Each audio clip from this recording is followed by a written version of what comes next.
For several years now, the grooming gangs scandal has been at the center of public and political debate in the UK, and now a new report by Baroness Louise Casey has made some damning revelations, one that has brought the spotlight back on the British Pakistani community and exposed the system's deep-rooted failure to protect children and teenage girls from rape, exploitation, and serious violence.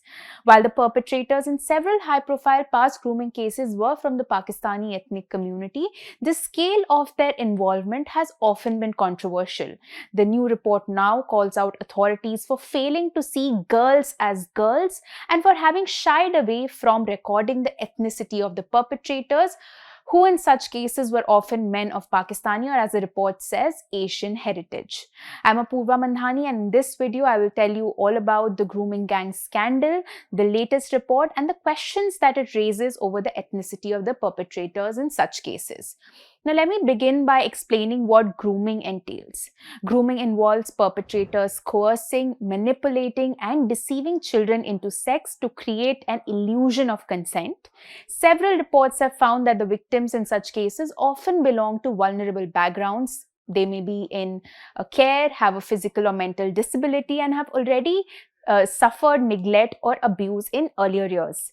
The latest report also explains that the grooming gang model involves a man targeting a vulnerable adolescent child, grooming them into thinking they were their boyfriend, showering them with love and gifts, and taking them out.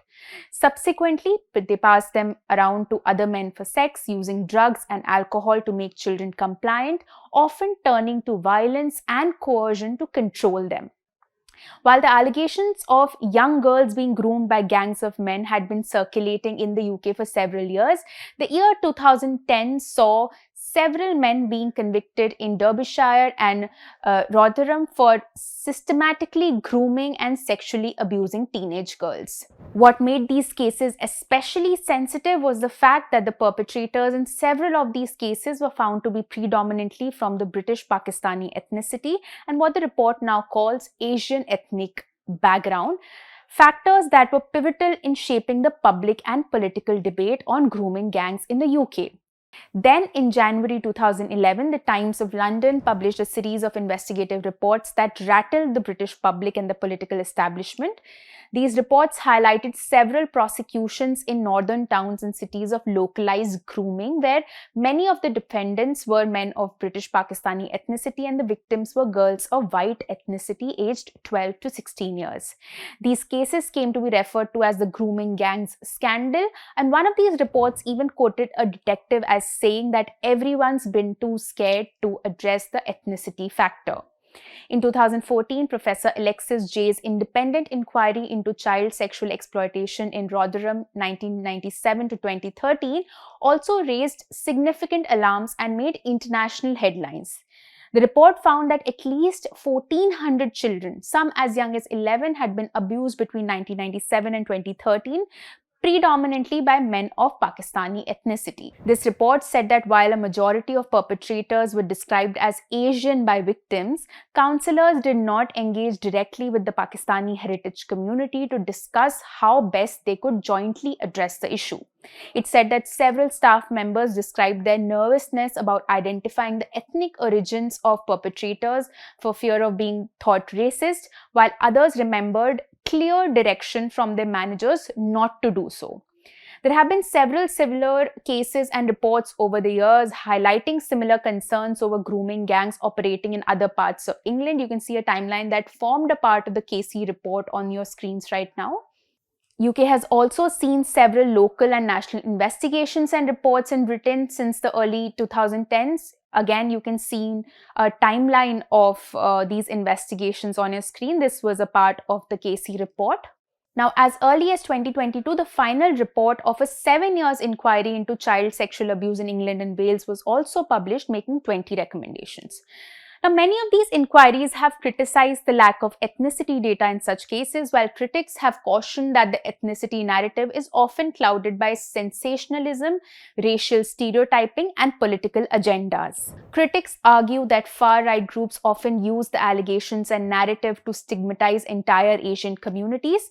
The blanket usage of the term Asian grooming gangs has also faced condemnation by the British Indians, Sikhs, and East Asian communities in the UK, pointing out that Asian is a very broad term. Even Shiv Sena UBT MP Priyanka Chaturvedi highlighted this on X, calling out the blanket usage of the term Asian grooming gangs. You can see the tweet on your screens right now, and Elon Musk responded with a tweet saying true, appearing to endorse the view. Meanwhile, both conservative and Labour politicians have often used the grooming gang scandal to criticize the other's record. For instance, conservative MPs and ministers have often accused Labour of failing to take grooming gangs seriously, suggesting that fears of being called racist led to inaction in areas where abuse occurred. Labour's leader of the House of Commons, Lucy Powell, faced backlash earlier this year for dismissing concerns about grooming gangs as dog whistles during a BBC debate. UK PM Keir Starmer also faced significant criticism for initially resisting calls to set up a national inquiry into grooming gangs. His reasoning was that a new inquiry would delay justice and duplicate work already done by previous investigations. He was also criticized for suggesting that some demands for an inquiry were politically motivated, accusing conservative MPs and others of jumping on the bandwagon of the far right when they pushed for a parliamentary vote on the issue in January 2025. Labour MPs voted against a national inquiry into grooming gangs proposed by a Tory leader. Now, in January this year, billionaire Elon Musk flung himself straight into British politics when he made posts about the British grooming gangs. In his posts on social media platform X, Musk attacked PM Keir Starmer and other members of the Labour government on the platform. He said that Starmer, whose Labour Party won a landslide election victory in July, was deeply complicit in the mass rapes in exchange for votes. Earlier, Musk had also called for Safeguarding Minister Jess Phillips to be jailed and accused her of being a rape genocide apologist after he saw reports that she had rejected calls for public inquiry into grooming allegations in Oldham. Phillips had instead supported local commissions for such an inquiry. But Musk's comments over the past few months have been credited as leading to renewed pressure on the Labour government led by Starmer, which then commissioned Baroness Casey in January 2025 to conduct a rapid review into group-based child sexual exploitation. Baroness Casey was asked to undertake a rapid national audit of the nature, scale, and characteristics of gang-based exploitation, including the issue of ethnicity of the perpetrators. The report, titled The National Audit on Group-Based Child Sexual Exploitation and Abuse, was published on 16th of June. It took around 4 months and was the first to look solely at grooming gangs at the national level. And the report pulls no punches. It says that while the term group-based child sexual exploitation is actually a sanitized version of what it is, she wanted to set it out in unsanitized terms. And I am going to quote it from the report. She says, "We are talking about multiple sexual assaults committed against children by multiple men on multiple occasions, beatings and gang rapes, girls having to have abortions, contracting sexually transmitted infections, having children removed from them at birth. When those same girls get older, they face long-term physical and mental health impacts." It does it to highlight the intensity of the crime and its long-term effects on the victims. The report talks about how the police often treated victims as wayward teenagers or even collaborators in their abuse, while others were treated as child prostitutes. A section of the report also says that the ethnicity of people involved in the grooming gangs have been shied away from by the authorities, with ethnicity data not recorded for 2/3 of perpetrators. It describes this data gap as appalling and a major failing. The report says that the issue of ethnicity of the perpetrators was a key question for this audit, but it said that since authorities shied away from recording ethnicity data, they were unable to provide any accurate assessment from the nationally collected data. But the report says that despite the lack of a full picture in the national data sets, there is enough evidence available in local police data in 3 police force areas which it examined. This data showed disproportionate numbers of men from Asian ethnic backgrounds among suspects for group-based child sexual exploitation, as well as in the significant number of perpetrators of Asian ethnicity identified in local reviews to at least warrant further examination. The report even has a section titled Denial, which says that despite reports raising questions about men from Asian or Pakistani backgrounds grooming and sexually exploiting young white girls, the system has consistently failed to fully acknowledge this or collect accurate data so it can be examined effectively. It says that instead of this, flawed data is used repeatedly to dismiss claims about Asian grooming gangs as sensationalized, biased, or untrue. The report blames blindness, ignorance, prejudice, defensiveness, and even good but misdirected intentions in a collective failure to properly deter and prosecute offenders or to protect children from harm. The report then claims that it found examples of organizations avoiding the topic of ethnicity altogether for the fear of appearing racist, raising community tensions, or causing community cohesion problems. The report also has a section which explains why this ethnicity matters. So it takes the stand that it is not racist to want to examine the ethnicity of offenders, and that the examination of ethnicity in crime for offenders and victims should be about seeing how the offense can be better tackled. Now, during the course of this audit, they also saw evidence of around a dozen live, complex, group-based child sexual exploitation police operations, and it said that a significant proportion of these cases appear to involve suspects who are non-UK nationals and or who are claiming asylum in the UK. This 197-page report then sets out 12 very clear recommendations. The recommendation begins from page 149. I'm going to put a link for this report in the description of this video in case you want to go through it. But let me take you through some of these suggestions and explain why they were made. So first suggestion says that the law in England and Wales should be changed so that adults who intentionally penetrate the vagina, anus or mouth of a child under 16 receive mandatory charges of rape.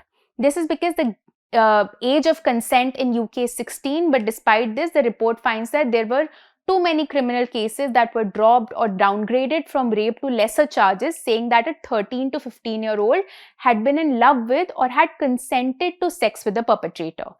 This was because of a grey area in the law where, although any sexual activity with a 13 to 15-year-old is unlawful, the decision on whether to charge and which offense to charge with is often left open to interpretation. This is what the law stands in the UK. But now the report has suggested that adult men who groom and have sex with 13 to 15-year-olds receive mandatory charges of rape, mirroring the approach taken in countries like France. Additionally, it asserts that the government needs to revise and improve the collection of ethnicity and nationality data of both the suspects and the victims for all sexual abuse and exploitation cases. This ties up to another recommendation in the report, which is that the government should make it mandatory to collect ethnicity and nationality data for all suspects in child sexual abuse and criminal exploitation cases, and work with the police to improve the collection of ethnicity data for victims. Another recommendation, which is 11th on the list, it says that the Department for Transport should take immediate action to put a stop to out-of-area taxis and bring in more rigorous statutory standards for licensing and regulation of taxi drivers. Now, why taxis? Because the data found that 53 of the 75 group-based offenders were employed in the nighttime economy, and taxis are a part of this nighttime economy. It also found that girls were frequently moved around in cars and taxis facilitated by poor taxi licensing arrangements. The final 12th recommendation is that the government should commit to fully resourcing the implementation of these recommendations over multiple years with regular reports to the Parliament. Lastly, in a personal note attached to the report from Baroness Casey, she wrote that she met victims of child sexual exploitation. When she met them, she was outraged, shocked and appalled at their treatment, not only at the hands of their abusers, but at the treatment afforded to them by those who were supposed to help and be accountable, such as their police force or their council. She says that, and I quote, "We as a society owe these women a debt." In her statement to the Parliament, Home Secretary Yvette Cooper now tendered this apology to the victims as well. She said, and I quote again, "To the victims and survivors of sexual exploitation and grooming gangs, on behalf of this and past governments and the many public authorities who let you down, I want to reiterate an unequivocal apology for the unimaginable pain and suffering you have suffered and the failure of our country's institutions through decades to prevent that harm and keep you safe. But words are not enough. Victims and survivors need action." Unquote. So, what next? Critics have pointed out that several recommendations from previous inquiries, which spoke about issues ranging from ethnicity to victim support, have not been implemented so far. So, as for the Baroness Casey report, the UK has been very quick to act on this report. In fact, the government response to the national audit has also been published, saying that it will accept all 12 recommendations of the report. PM Starmer has also announced a national inquiry into grooming gangs and institutional failures that enable decades of child sexual exploitation. This inquiry will direct local investigations and hold institutions to account for past failures. This statutory public inquiry will be under the Inquiries Act 2005. Reform UK leader Nigel Farage called the decision a welcome U-turn. And former Reform UK MP Rupert Lowe gave credit to Elon Musk. He wrote on X that none of this would have happened without Musk, to which Musk responded with a heart emoji. With such strong action and global debate over these gangs, the political debate over the allegations has also sharpened, promising to become a central issue in future polls. And how will this statutory inquiry function? Well, statutory inquiries can compel witnesses to give evidence and take their testimony and coordinate a series of targeted local investigations. So this inquiry will be headed by an independent chair with the aim of holding institutions to account for not just current but also historic failures in their response to such group-based exploitation. This commission will also be time barred, but the exact length of time will be determined when the government sets down its terms of reference. Specifically on ethnicity, the government has said that it will make it a requirement for the police to collect ethnicity and nationality data of perpetrators of all cases of child sexual exploitation and abuse, including group-based abuse.